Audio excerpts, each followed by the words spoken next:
Dear student, now let us discuss one very important concept after matrix. Now just have a look on this. This concept we call it as determinants. What we call it as determinants. Before going to understand the concept of determinants, this determinant concept is only associated with square matrix only. Square matrices. Yes, sir, square matrices. For example, I can take a square matrix here. 1, 2, 3, 4. I can take a square matrix -1, 0, √3, 1 by 2. This is 2 cross 2 square matrix. This also 2 cross 2 square matrix. If I use a matrix like this, 1, √3, -2, 2i, omega, -7, a, x, some y. And I can take one more example here. One more example. For example, 91, 92, 93, 94, 95, 96. If I take 97, 98, 99. Just observe here. This is a 2 cross 2 square matrix. This is a 2 cross 2 square matrix. This is a 3 cross 3 square matrix. And this is 3 cross 3 square matrix. ಹಾಗಾದ್ರೆ ನನ್ನ ಪ್ರಶ್ನೆ ಏನು ಅಂದ್ರೆ determinants means which is applied to only square matrices. Then what? This square matrix, after evaluation, it has some number. It has some number. It has some number. It has some number. For example, let it be as some that you will get -2. You will get something -8. Here you can take -√3 by 2. Here I can take some 0, whatever it may be.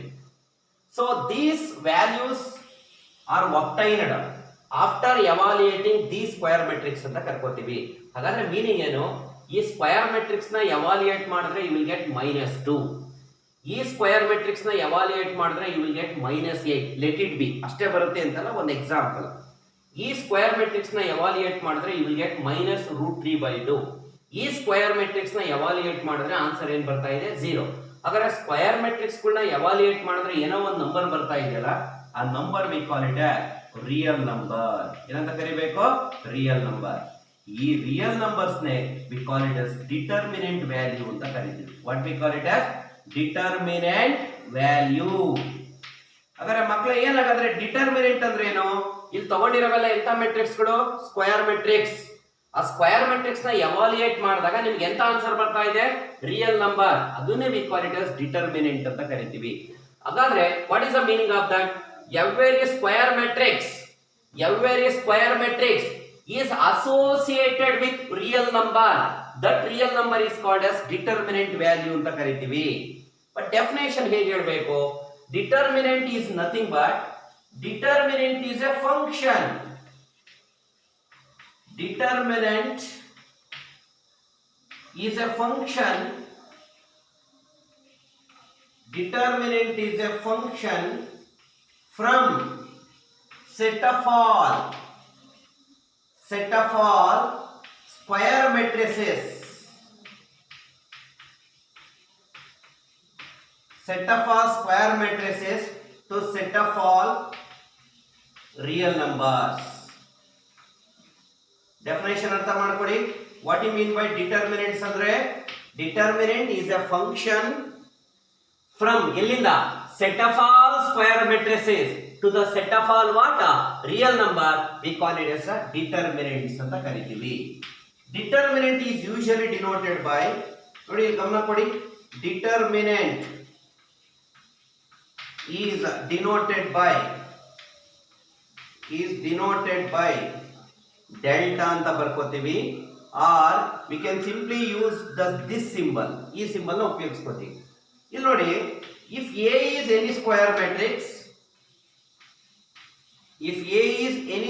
matrix,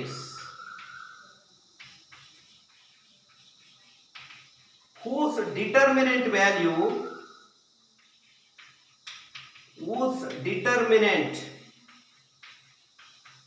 is denoted as, ನೋಡಿ ಯಾವ ರೀತಿ denote ಮಾಡ್ಕೋತೀವಿ, is denoted as ಮಕ್ಕಳ ನೋಡಿ ಒಂದು delta of A ಅಂತ ಬರೀಬಹುದು. ಇಲ್ಲಿ A ಅನ್ನೋದು ಮೆಟ್ರಿಕ್ಸ್ ತಗೊಂಡಿದ್ದೀವಿ, ಬಿ ಆಗಿದ್ರೆ ಡೆಲ್ಟಾ ಆಫ್ ಬಿ ಅಂತ ಕರ್ಕೋತಾ ಇದ್ದೀವಿ. Delta refer for determinant, delta of A. ಇನ್ನೊಂದು ಸಿಂಬಲ್ ಇದೆ ನೋಡಿ, ಎರಡು ಬಾರ್ ಹಾಕೊಂಡು ಅದರೊಳಗಡೆ ಎ ಬರೆಯೋದು, ಡಿಟರ್ಮಿನೆಂಟ್ ಆಫ್ ಎ. ಅಥವಾ ಸಿಂಪಲ್ ಆಗಿ ಡಿಇಟಿ ಆಫ್ ಎ, ಮೂರು ಸಿಂಬಲ್ ನ ಬಳಸ್ಕೋತೀವಪ್ಪ. ಇದನ್ನು ಓದ್ಕೋಬೇಕಾದ್ರೆ ಡೆಲ್ಟಾ ಆಫ್ ಎ, ಇದನ್ನ determinant of A, determinant of A, ಮೂರಕ್ಕೂ ಒಂದೇ meaning, determinant of A. Suppose B matrix ಇದ್ರೆ ಬಿ ಬರ್ಕೋತಾ ಇದ್ದು, ಎ ಬಿ ಆಗಿದ್ರೆ ಎ ಬಿ ಬರ್ಕೋತಾ ಇದ್ದು, ಅಲ್ಲೆಲ್ಲ ಹಾಕ್ಬೋದಾಗಾದ್ರೆ. ಸೊ ಮಕ್ಕಳ ನೋಡಿ, ಹಾಗಾದ್ರೆ ಇಲ್ಲಿ ಬರ್ದಿರೋವೆಲ್ಲ ಮ್ಯಾಟ್ರಿಕ್ಸ್ ಗಳು ಹೌದಲ್ವಾ. ಈ ಮ್ಯಾಟ್ರಿಕ್ಸ್ ಗಳನ್ನ ಡಿಟರ್ಮಿನೆಂಟ್ ಆಗಿ ಸಿಂಬಾಲಿಕ್ ಆಗಿ ಬರೆಯೋದು ಹೇಗೆ ನೋಡಿ, ಕ್ಲೋಸ್ಡ್ ಬ್ರಾಕೆಟ್ ಇದ್ರೆ ಇವನ್ನ ಮ್ಯಾಟ್ರಿಕ್ಸ್ ಅಂತ ಕರ್ಕೊಂಡಿದ್ದೀವಿ, ಕ್ಲೋಸ್ಡ್ ಬ್ರಾಕೆಟ್. ಹಾಗಾದ್ರೆ ಡಿಟರ್ಮಿನೆಂಟ್ಸ್ ಹೆಂಗ್ ಬರೆಯೋದು ನೋಡಿ, ಇಲ್ಲಿ ಸಿಂಗಲ್ ಬಾರ್. ಸೊ 1 2 3 4 ಇದನ್ನೇ ಬರೆಯೋದು, ಡಿಟರ್ಮಿನೆಂಟ್ ಆಫ್ -1 0 √3 1/2. ಇದನ್ನೇ ಬರೆಯೋದು ನೋಡಿ, ಎರಡು ಬಾರ್ ಹಾಕೋದಷ್ಟೇ, ಕ್ಲೋಸ್ ಮಾಡಬೇಡಿ. ಕ್ಲೋಸ್ಡ್ ಬ್ರಾಕೆಟ್ ಇದ್ರೆ that is a matrix, single bars ಇದ್ರೆ ಅದನ್ನ ಡಿಟರ್ಮಿನೆಂಟ್ಸ್ ಅಂತ ಕರಿತೀವಿ. ನೀವು ಮ್ಯಾಟ್ರಿಕ್ಸ್ ಜಾಗದಲ್ಲಿ ಏನಾದ್ರೂ ಹೀಗೆ ಬರೆದು ಡಿಟರ್ಮಿನೆಂಟ್ ಜಾಗದಲ್ಲಿ ಏನಾದ್ರೂ ಕ್ಲೋಸ್ಡ್ ಬ್ರಾಕೆಟ್ ಹಾಕಿದ್ರೆ you won't get any marks at all. Understand? Okay, ಇದನ್ನ ಹೇಗೆ ಬರೀಬಹುದು, 1 √3 -2 2i ಒಮೆಗಾ -7 ax y. ನೋಡಿ ಇದ್ರ ಮೀನಿಂಗ್ ಏನು, this A matrix, this A matrix, this A matrix, this A matrix, but this A determinant of the matrix. So ಹಾಗಾದ್ರೆ square bracket ಕೊಟ್ಟಿದ್ರೆ ಅದನ್ನ single bar ಅಲ್ಲಿ ಬರ್ಕೋತಾ ಇದೀವಿ ಅಂದ್ರೆ ಮೀನಿಂಗ್ ಏನು, ಡಿಟರ್ಮಿನೆಂಟ್ ಅಂತ ಅರ್ಥ ಮಾಡ್ಕೋಬೇಕು. ಹಾಗಾದ್ರೆ ಸೊ ಹಾಗಾದ್ರೆ ನಮ್ಗೆ ಇಲ್ಲಿ ನಿಮ್ಮ PU ಸಿಲೆಬಸ್ ನಲ್ಲಿ you have only 2 types of square matrix. ಒಂದು 2x2, ಇನ್ನೊಂದು 3x3 ಅಷ್ಟೇ ಇನ್ವಾಲ್ವ್ ಆಗೋದು. ಇವೆರಡೂ ಸ್ಕ್ವೇರ್ ಮ್ಯಾಟ್ರಿಕ್ಸ್ ಗಳ ಡಿಟರ್ಮಿನೆಂಟ್ ವ್ಯಾಲ್ಯೂ ಕಂಡುಹಿಡಿಯೋದು ಹೇಗೆ, ದಟ್ ಈಸ್ ಮೋಸ್ಟ್ ಇಂಪಾರ್ಟೆಂಟ್. ನೋಡೋಣ ಹಾಗಾದ್ರೆ one by one. Let us know determinant of a 2x2 square matrix. ಒಂದು ಮ್ಯಾಟ್ರಿಕ್ಸ್ 2x2 ಆದ್ರೆ ಅದರ ಡಿಟರ್ಮಿನೆಂಟ್ ವ್ಯಾಲ್ಯೂ ಕಂಡುಹಿಡಿಯೋದು ಹೇಗೆ, ಚೆನ್ನಾಗಿ ಅರ್ಥ ಮಾಡ್ಕೋಬೇಕು.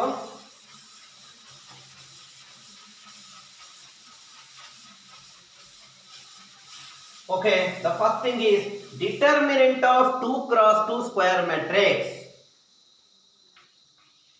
Determinant of 2x2 square matrix.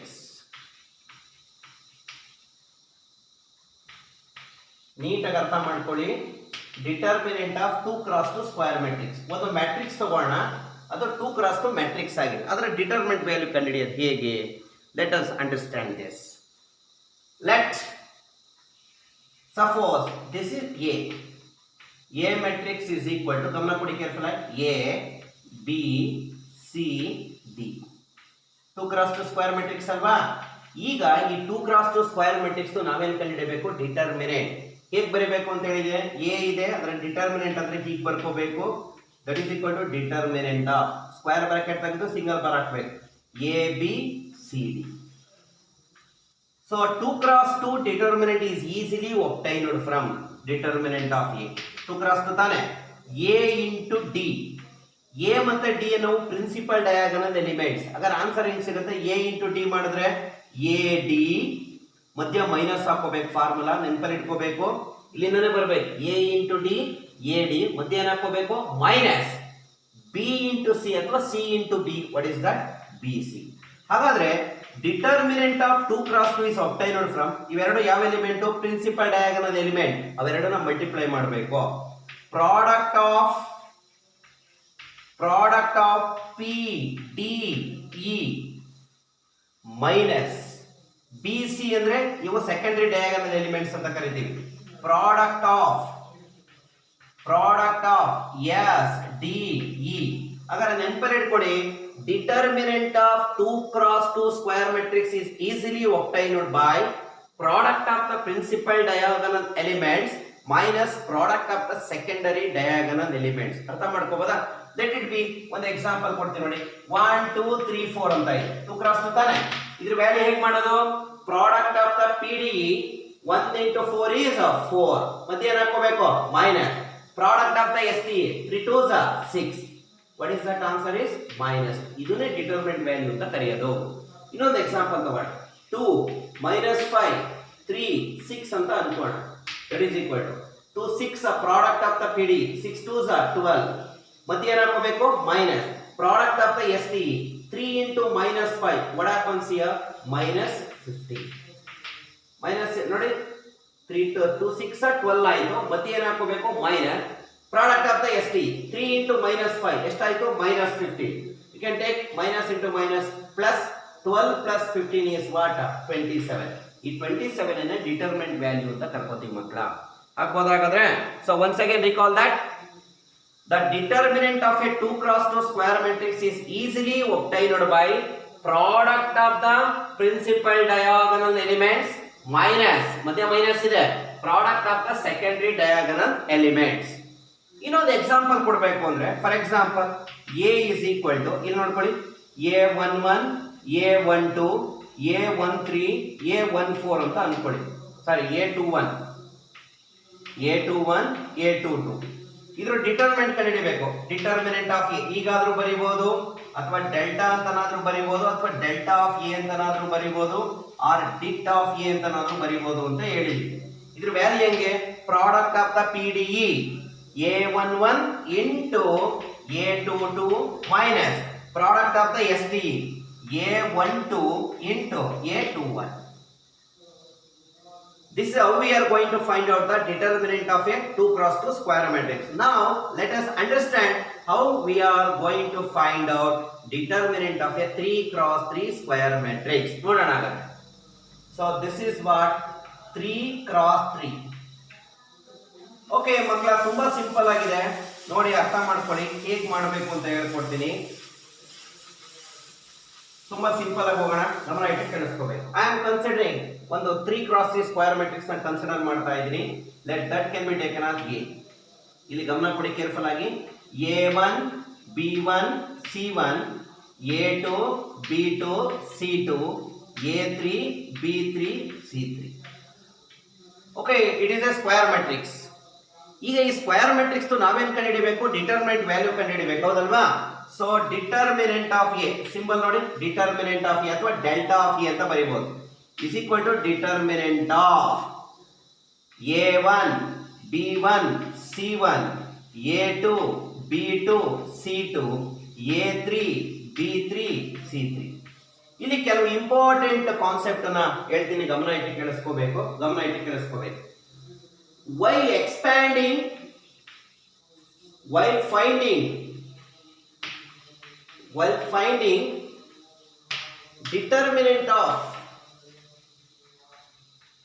determinant of 3 cross 3 square matrix we have to consider the sign convention. This is very very important ಮಕ್ಕಳ ಇದು ತುಂಬಾ ಚೆನ್ನಾಗಿ ಅರ್ಥ ಮಾಡ್ಕೋಬೇಕು 3 cross 3 ಡಿಟರ್ಮಿನೆಂಟಿನ ಮ್ಯಾಟ್ರಿಕ್ಸ್ ನ ಡಿಟರ್ಮಿನೆಂಟ್ ವ್ಯಾಲ್ಯೂ ಕಂಡುಹಿಡಿಯಬೇಕಾದ್ರೆ ನಾವು ಸೈನ್ ಕನ್ವೆನ್ಷನ್ ನ ಕನ್ಸಿಡರ್ ಮಾಡ್ಕೋಬೇಕು ಏನ್ ಸರ್ ಹಾಗಾದ್ರೆ 3 ಎಲಿಮೆಂಟ್ ಇರ್ತಾವಲ್ವಾ ಫಸ್ಟ್ ಎಲಿಮೆಂಟ್ ಸೆಕೆಂಡ್ ಥರ್ಡ್ 4 5 6 7 8 9 ಅಂತ ಇರುತ್ತೆ now we have to consider sign associated with the elements sign convention ಅಂತ ಕರೀತೀವಿ ಹೇಗೆ ಫಸ್ಟ್ ರೋ ನಲ್ಲಿ alternative plus minus plus next ಹಾಗೆ minus plus plus minus plus next ಎಲ್ಲಿಂದ ಮೈನಸ್ ಪ್ಲಸ್ ಮೈನಸ್ ನೆಕ್ಸ್ಟ್ ಎಲ್ಲಿಂದ start ಮಾಡಬೇಕು ಪ್ಲಸ್ ಮೈನಸ್ ಅಂಡ್ ಪ್ಲಸ್ ಹಾಗಾಗಿ 3 cross 3 determinant ನ ವ್ಯಾಲ್ಯೂ ಕಂಡುಹಿಡಿಯಬೇಕಾದ್ರೆ ಸೈನ್ ಕನ್ವೆನ್ಷನ್ ಕನ್ಸಿಡರ್ ಮಾಡ್ಕೊಳ್ಳೇಬೇಕು for example very important thing is ಇಲ್ಲೇನೋ ಬರೀತಾ ಇದ್ದೀನಿ ಡಿಟರ್ಮಿನೆಂಟ್ ವ್ಯಾಲ್ಯೂ 3 ಕ್ರಾಸ್ ಬಗ್ಗೆ ಹೇಳ್ತಾ ಇರೋದು determinant value can be find by any one row or any one column ತುಂಬಾ ಚೆನ್ನಾಗಿ ಅರ್ಥ ಮಾಡ್ಕೋಬೇಕು 3 cross 3 ಡಿಟರ್ಮಿನೆಂಟ್ ಕೊಟ್ಟಾಗ to find out the determinant value we have to consider the sign convention ಏನು alternative plus minus plus ಇದೇ ಇರುತ್ತೆ ನಾವು ಮತ್ತೆ ಡಿಟರ್ಮಿನೆಂಟ್ ವ್ಯಾಲ್ಯೂನ ಯಾವುದಾದ್ರೂ ಒಂದು ರೋ ಫಸ್ಟ್ ರೋ ಇರ್ಬೋದು ಅಥವಾ ಸೆಕೆಂಡ್ ರೋ ಅಥವಾ ಥರ್ಡ್ ರೋ ಅಥವಾ ಫಸ್ಟ್ ಕಾಲಮ್ ಅಥವಾ ಸೆಕೆಂಡ್ ಕಾಲಮ್ ಅಥವಾ ಥರ್ಡ್ ಕಾಲಮ್ ಯಾವ ರೋ ಇಂದನಾದ್ರೂ ಕಂಡುಹಿಡ್ಕೋಬಹುದು ಅಥವಾ ಯಾವ ಕಾಲಮ್ ಇಂದನಾದ್ರೂ ಕಂಡುಹಿಡ್ಕೋಬಹುದು, ಯಾವ್ದಾದ್ರು ಒಂದರಿಂದ. ಸರ್ ಯಾವ್ದ್ರ ಕಂಡುಹಿಡ್ಕೊಂಡ್ರೆ ಒಂದೇ ಆನ್ಸರ್ ಬರುತ್ತಾ? Yes, the determinant value from any of the row and the determinant value from any of the column, you will get the same answer. ಹಾಗಾಗಿ ಯಾವ್ದಾದ್ರು ಒಂದು ರೋ ಅಥವಾ ಯಾವ್ದಾದ್ರು ಒಂದು ಕಾಲಮ್ ಇಂದ ಡಿಟರ್ಮಿನೆಂಟ್ ವ್ಯಾಲ್ಯೂನ ಕಂಡುಹಿಡಿಯಿರಿ. ಕಂಡುಹಿಡಿಬೇಕಾದ್ರೆ ಈ ಸೈನ್ ಕನ್ವೆನ್ಷನ್ ಕನ್ಸಿಡರ್ ಮಾಡ್ಕೋಬೇಕಾಗತ್ತೆ. ಹೇಗೆ sir? For this first row ಇಂದ ಎಕ್ಸ್ಪ್ಯಾಂಡ್ ಮಾಡ್ತೀನಿ ನೋಡ್ಕೊಳ್ಳಿ. ಎಕ್ಸ್ಪ್ಯಾಂಡ್ ಫ್ರಮ್ ಫಸ್ಟ್ ರೋ ಅಂದ್ರೆ I am considering as R1. ಈಗ ರೋ 1 ಗೆ ಸೈನ್ ಕನ್ವೆನ್ಷನ್ ತಗೋಬೇಕು. Plus minus plus. ಹೇಗೆ ಕಂಡುಹಿಡಿಯೋದು sir? Determinant of A. Now it is very very important. ಮಕ್ಕಳ ಅರ್ಥ ಮಾಡ್ಕೊಳ್ಳಿ. ಸೊ ನಾವು ಡಿಟರ್ಮಿನೆಂಟ್ ವ್ಯಾಲ್ಯೂ ಕಂಡುಹಿಡಿತಾ ಇದ್ದೀನಿ. ಯಾವ್ದಾದ್ರು ರೋ ಅಥವಾ ಯಾವ್ದಾದ್ರು ಕಾಲಮ್ ಅಂತ ಹೇಳಿದೀನಿ. ಫಸ್ಟ್ ಎಲಿಮೆಂಟ್ ಏನಿದೆ? A1. ಸೈನ್ ಏನಿದೆ? Plus into A1 plus A1. Neglect the row, corresponding row ಬಿಡಬೇಕು. A1 ಗೆ ಕರಸ್ಪಾಂಡಿಂಗ್ ಆಗಿರೋ ಕಾಲಮ್ ಬಿಡಬೇಕು. ಇನ್ನು ಬಂದಿದ್ದೇನು? ಉಳ್ಕೊಂಡಿರೋ ಡಿಟರ್ಮಿನೆಂಟ್ ಬರ್ಕೊಳ್ಳಿ. B2 C2 B3 C3. A1 ಇದೆ, ಈ ಎಲಿಮೆಂಟ್ ಅನ್ಕೊಳ್ಳಿ. ಕರಸ್ಪಾಂಡಿಂಗ್ ರೋ ಬಿಡಬೇಕು, ಕರಸ್ಪಾಂಡಿಂಗ್ ಕಾಲಮ್ ಬಿಡಬೇಕು. B2 C2 B3 C3 ಮುಗೀತು. ಸೆಕೆಂಡ್ ಎಲಿಮೆಂಟ್ ಏನಿದೆ ನೋಡಿ, ಹಾಗೆ ಸೆಕೆಂಡ್ ಎಲಿಮೆಂಟ್ ಏನಿದೆ? B1. ಸೈನ್ ಏನಿದೆ? ಮೈನಸ್. ಇದು ಆಲ್ರೆಡಿ ಇದೇ ಮೈನಸ್ ಇದ್ರೆ ಮೈನಸ್ ಇಂಟು ಮೈನಸ್ ಪ್ಲಸ್ ಆಗೋದು. ಈಗ ಮೈನಸ್ ಮಲ್ಟಿಪ್ಲೈ ಮಾಡ್ಕೋಬೇಕು ಈ element. Minus into B1 minus B1. Again ಆ B1 ಗೆ ಸಂಬಂಧಪಟ್ಟಿರೋ ರೋ ಬಿಡಿ, ಸಂಬಂಧಪಟ್ಟಿರೋ ಕಾಲಮ್ ಬಿಡಿ. ಬಿಟ್ನಾ? ಇನ್ನು ಉಳ್ಕೊಂಡಿರೋ 2 ಕ್ರಾಸ್ 2 ಏನ್ ಬರುತ್ತೆ ನೋಡಿ? A2 C2 ಆಮೇಲೆ A3 C3. ಅರ್ಥ ಆಗ್ತಾ ಇದೆಯಾ? ನೆಕ್ಸ್ಟ್ ಸೆಕೆಂಡ್ ಎಲಿಮೆಂಟ್ ಆಯ್ತು. ಥರ್ಡ್ ಎಲಿಮೆಂಟ್ C1 ಇದೆ. ಸೈನ್ ಏನಿದೆ? ಪ್ಲಸ್ ಮಲ್ಟಿಪ್ಲೈ ಮಾಡಬೇಕು. Plus C1 into same rho ಬಿಡಿ, ಕಾಲಮ್ ಬಿಡಿ. ಏನು ಉಳ್ಕೊಳ್ತಾಗಾದ್ರೆ? So determinant of A2 B2 A3 B3 ಸಿಕ್ಕಿದೆ ನನಗೆ. ಚೆನ್ನಾಗಿ ಅರ್ಥ ಮಾಡ್ಕೋಬೇಕು. ಈಗ ಚೆನ್ನಾಗಿ ಏನು ಅರ್ಥ ಮಾಡ್ಕೋಬೇಕು ಸರ್? A1 ಇಂಟು ಇದು 2 ಕ್ರಾಸ್ 2 ತಾನೆ. 2 ಕ್ರಾಸ್ 2 ಬಂದಾಗ ಏನ್ ಮಾಡ್ತೀವಿ? Product of the PD minus product of the ST. ಹೇಳಿ ಏನಾಗುತ್ತಾಗಾದ್ರೆ? So A1 into B2 C3 ಮತ್ತೇನಾಗಬೇಕು? Minus B3 into C2 minus B1 into ಇದು ಬರೆಯೋಣ A2 C3 minus A3 C2 plus C1 into A2 B3 ಮತ್ತೇನಾಗಬೇಕು? Minus A3 B2. This is a way we are going to find out. ಅರ್ಥ ಆಗ್ತಾ ಇದೆ? ಇನ್ನೊಂದ್ಸಲಿ expand ಮಾಡ್ತೀನಿ ನೋಡಿ. ಇನ್ನೊಂದ್ಸಲಿ ಮಾಡೋಣ. ಇದನ್ನ ಡೈರೆಕ್ಟ್ ಆಗಿ ಹೇಗೆ ಕಂಡುಹಿಡಿಯೋದು ಹೇಳ್ಕೊಡ್ತೀನಿ, ಗಮನ ಕೊಡಿ ಕೇರ್ಫುಲ್ ಆಗಿ. ಈಗ ಇದ್ರ ಡಿಟರ್ಮಿನೆಂಟ್ ಕಂಡುಹಿಡಿಬೇಕು. Determinant of A is equal to determinant of A1 B1 C1 A2 B2 C2 A3 B3 C3. ಈಗ ಯಾವ ರೋ ಇಂದ ಕಂಡುಹಿಡಿಯೋಣ? ಯಾವ ರೋ ಇಂದನಾದ್ರೂ ಕಂಡುಹಿಡಿಬಹುದು, ಯಾವ ಕಾಲಮ್ ಇಂದನಾದ್ರೂ ಕಂಡುಹಿಡಿಬಹುದು. ನಾನು ಫಸ್ಟ್ ರೋ ಇಂದ ಕಂಡುಹಿಡಿತಾ ಇದ್ದೀನಿ ಅನ್ಕೊಳ್ಳಿ. First row, okay, first row ಇಂದ ಕಂಡುಹಿಡಿತಾ ಇದ್ದೀನಿ ಅಂದ್ರೆ ಸೈನ್ ಕನ್ವೆನ್ಷನ್ ತಗೋಬೇಕು. ಪ್ಲಸ್ ಮೈನಸ್ ಆಮೇಲೆ ಏನೋ ಪ್ಲಸ್. ಈಗ ಎಕ್ಸ್ಪ್ಯಾಂಡ್ ಮಾಡೋಣ. ಹೇಗೆ ಎಕ್ಸ್ಪ್ಯಾಂಡ್ ಮಾಡಬೇಕು ಹೇಳ್ಕೊಡ್ತೀನಿ ನೋಡಿ, ಗಮನ ಕೊಡಿ ಕೇರ್ಫುಲ್ ಆಗಿ. ಓಕೆ, A1 ಇದೆ, ಸೈನ್ ಏನಿದೆ? ಪ್ಲಸ್ ಇದೆ. Plus A1 neglect the rho, neglect the column. ನೋಡಿ A1 ಗೆ ಸಂಬಂಧಪಟ್ಟಿರೋ ರೋ ಬಿಡಬೇಕು, ರೆಸ್ಪೆಕ್ಟಿವ್ ಕಾಲಮ್ ಬಿಡಬೇಕು. ಇನ್ನು ಉಳ್ಕೊಂಡಿರೋದು B2 C2 B3 C3 2 cross 2 ತಾನೆ. 2 ಕ್ರಾಸ್ 2 ಹೇಗೆ ಮಾಡ್ತೀರಾ? Product of the PD minus product of the ST. ಏನಾಯ್ತಾಗಾದ್ರೆ? B2 C3 ಮಧ್ಯ minus B3 C2. Okay, second element ಏನಿದೆ? B1 ಇದೆ, ಬಟ್ ಸೈನ್ ಏನಿದೆ? ಮೈನಸ್ ಮಲ್ಟಿಪ್ಲೈ ಮಾಡಬೇಕು. ಮೈನಸ್ B1 ಇಂಟು ಆ B1 ಗೆ ಸಂಬಂಧಪಟ್ಟಿರೋ ರೋ ಯಾವ್ದು ನೋಡಿಪ್ಪ? B1 ಗೆ ಸಂಬಂಧಪಟ್ಟಿರೋ ರೋ ಇದೇ ರೋ, ಈ ಕಾಲಮ್ ಬಿಡೋಣ. ಇನ್ನು ಉಳ್ಕೊಂಡಿದ್ದು A2 C2 A3 C3 product of the PD minus product of the ST A2 C3. ಹೌದಾ? ಮತ್ತೇನ್ ಹಾಕೋಬೇಕು? Minus A3 C2. Next third element ಹೋಗೋಣ. C1 ಸೈನ್ ಏನಿದೆ? ಪ್ಲಸ್ C1 ಇಂಟು ಸೇಮ್ ಆ ರೋ ಬಿಡಬೇಕು. C1 ಗೆ ಸಂಬಂಧಪಟ್ಟಿರೋ ಕಾಲಮ್ ಬಿಡಬೇಕು. ಇನ್ನು ಉಳ್ಕೊಳ್ಳೋದೇನು A2 B2 A3 B3 expand ಮಾಡಿ ಏನಾಯ್ತು that become A2 B3 minus A3 B2 that you will get. This is a determinant value. ಇದು ಸಿಂಪ್ಲಿಫೈ ಮಾಡಿದ್ರೆ ಒಂದು ಆನ್ಸರ್ ಸಿಗುತ್ತೆ.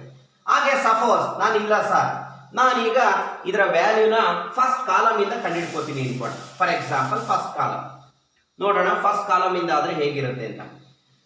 Determinant of A1 B1 C1 A2 B2 C2 A3 B3 C3 ಹಾಗೆ ಅರ್ಥ ಮಾಡ್ಕೊಳ್ಳಿ. ನಾನು ಫಸ್ಟ್ ಕಾಲಮ್ ಇಂದ ಮಾಡ್ಕೊಂಡ್ರೆ ಎಲ್ಲಾದ್ರೂ ವ್ಯಾಲ್ಯೂ ಒಂದೇ ಬರುತ್ತೆ ಸಿಂಪ್ಲಿಫೈ ಮಾಡಿದ್ರೆ. ಸೊ ಸೈನ್ ಕನ್ವೆನ್ಷನ್ ಏನು, ಇದಕ್ಕೆ ಪ್ಲಸ್ ಇದಕ್ಕೆ ಮೈನಸ್ ಇದಕ್ಕೆ ಪ್ಲಸ್. ಫಸ್ಟ್ ಕಾಲಮ್ ಇಂದ ಮಾಡ್ಕೋತಾ ಇದ್ದೀನಿ. ಯಾವುದು A1 ತಾನೆ, A1 ಇಂಟು ಆ A1 ಗೆ ಸಂಬಂಧಪಟ್ಟಿರೋ ರೋ ಬಿಡಿ, ಸಂಬಂಧಪಟ್ಟಿರೋ ಕಾಲಮ್ ಬಿಡಿ. ಬಿಟ್ನ A1 ಗೆ ಇನ್ನು ಉಳ್ಕೊಳ್ಳೋದು B2 C2 B3 C3. Answer ಏನಾಗುತ್ತೆ B2 C3 minus B3 C2 B2 C3 minus B3 C2. Second element ಏನಿದೆ A2 ಸೈನ್ ಏನಿದೆ ಮೈನಸ್ A2 ಇಂಟು A2 ಗೆ ಸಂಬಂಧಪಟ್ಟಿರೋ ರೋ ಬಿಡಬೇಕು, A2 ಗೆ ಸಂಬಂಧಪಟ್ಟಿರೋ ಕಾಲಮ್ ಇದು ಹೋಗುತ್ತೆ ಹೌದಾ. ಇನ್ನು ಉಳ್ಕೊಳ್ಳೋದು B1 C1 B3 C3 2 cross 2 ಆಯ್ತಲ್ಲ, ಹೇಳಿ ಏನಾಯ್ತು B1 C3 minus B3 C1. Okay, next element A3 ಇದೆ, ಸೈನ್ ಏನಿದೆ ಪ್ಲಸ್ A3 ಇಂಟು ರೋ ಬಿಡಿ ಕಾಲಮ್ ಬಿಡಿ ಹೌದಾ, ಕರಸ್ಪಾಂಡಿಂಗ್ ಆಗಿರೋದು. ಇನ್ನ B1 C1 B2 C2 ಉಳ್ಕೊಳ್ಳುತ್ತೆ. ಏನಾಯ್ತು ಹಾಗಾದ್ರೆ B1 C2 minus B2 C. This is the way we are going to find out 3 cross 3 determinant value. ಅಂದ್ರೆ ಮೀನಿಂಗ್ ಅರ್ಥ ಮಾಡ್ಕೊಳ್ಳಿ ಮಕ್ಕಳ. 3 cross 3 ಡಿಟರ್ಮಿನೆಂಟ್ ಕೊಟ್ಟಾಗ ಅದರ ಡಿಟರ್ಮಿನೆಂಟ್ ವ್ಯಾಲ್ಯೂನ ಯಾವ ರೋ ಇಂದನಾದ್ರೂ ಕಂಡುಹಿಡಿಬಹುದು, ಯಾವ ಕಾಲಮ್ ಇಂದನಾದ್ರೂ ಕಂಡುಹಿಡಿಬಹುದು. ಯಾವ್ದಾದ್ರು ಒಂದು ರೋ ಅಥವಾ ಒಂದು ಕಾಲಮ್ ಇಂದ ಕಂಡುಹಿಡ್ಕೊಳ್ಳಿ, ಎಲ್ಲಾದ್ರೂ ಕಂಡುಹಿಡಿಯೋದು ಬೇಕಾಗಿಲ್ಲ. ಆಮೇಲೆ while finding the determinant value sign convention is very very important. Alternatively plus minus plus ನೋಡಿ plus minus plus next minus plus minus next plus minus plus. This is very very important. ಹಾಕ್ಬೋದಾಗಾದ್ರೆ so ಹಾಗಾದ್ರೆ ಹೇಗೆ determinant ವ್ಯಾಲ್ಯೂನ ಕಂಡುಹಿಡಿಬೇಕು ಅನ್ನೋದನ್ನ ನೋಡೋಣ. ಹಾಗಾದ್ರೆ square bracket ಕೊಟ್ಟಿದ್ದಾರೆ ಅಂದ್ರೆ ಇಟ್ ಇಸ್ ಅ ಮ್ಯಾಟ್ರಿಕ್ಸ್, ಹಿಂಗ್ ಸಿಂಗಲ್ ಬಾರ್ ಕೊಟ್ಟಿದ್ದಾರೆ ಅಂದ್ರೆ ಡಿಟರ್ಮಿನೆಂಟ್. ಮ್ಯಾಟ್ರಿಕ್ಸ್ ಜಾಗದಲ್ಲಿ ಡಿಟರ್ಮಿನೆಂಟ್ಸ್ ಬರ್ಸೋದು, ಡಿಟರ್ಮಿನೆಂಟ್ ಜಾಗದಲ್ಲಿ ಮ್ಯಾಟ್ರಿಕ್ಸ್ ಬರೆಯೋದು, ಬರೆದ್ರೆ you will get 0 mark. Keep in mind. ಅರ್ಥ ಆಗ್ತಾ ಇದೆಯಾ? ರೈಟ್.